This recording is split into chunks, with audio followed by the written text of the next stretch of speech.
जय जिनेंद्र। 10% पर्व का यह लास्ट डे क्षमावाणी पर हमें क्षमा के प्रिंसिपल्स के बारे में बताता है, जहाँ पर्युषण पर्व का आगाज भी स्टार्टिंग डे भी उत्तम क्षमा धर्म से है और लास्ट एंडिंग डे भी क्षमावाणी पर्व पे आता है। यानी कि आपके मन में कोई खेद विक्षेप ना रहे, इसके लिए आपके मन को पवित्र करता है ये क्षमावाणी पर्व। यानी कि जहाँ स्टार्टिंग भी क्षमा उत्तम क्षमा धर्म से हो रही है, जहाँ प्रिंसिपल्स भी क्षमा के पढ़ते हैं, सीखते हैं, और जहाँ क्षमावाणी पर्व पे भी आपके मन में सिर्फ क्षमा के भाव होते हैं। इसका मीनिंग बदल जाता है कि आपके जीवन में सार होना चाहिए तो सिर्फ उत्तम क्षमा का, यानी कि सबसे क्षमा और सबको क्षमा। आपके मन में किसी के भी प्रति कोई विक्षोभ का भाव ना आए, खेद का ग्लानि का कोई भाव ना आए या द्वेष ना उत्पन्न हो, उसके लिए आपके भाव हमेशा पॉजिटिव रहने चाहिए और पॉजिटिव थॉट्स के लिए हमेशा एकदम क्षमा अपनानी चाहिए।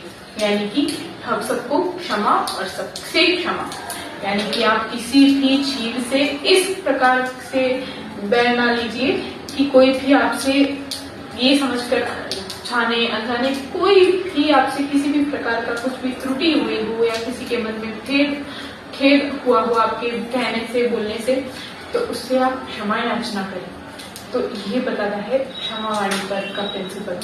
तो इसका एक प्योर एक दोहा है, खामे में सभ्य जीवानाम सभ्य जीवा खमंत में मेथी में सब भूएसु बैरम मच्छम न कहने। इसका मीनिंग है कि खामे में सभ्य जीवानाम, मैं सभी जीवों को क्षमा करती हूँ। सभ्य जीवा खमंत में, सभी जीव मुझे क्षमा करें। मेथी में सब भूएसु, मतलब इस पृथ्वी पर जितने भी जीव हैं उनसे मेरे मित्र मैत्रीपूर्ण संबंध में रखती हूँ। बैरम मच्छम न कहने, यानी कि मैं किसी से भी बैर दुश्मनी के भाव नहीं रखती हूँ। सबको क्षमा और सबसे क्षमा, इस भावना को मैं भाती हूँ।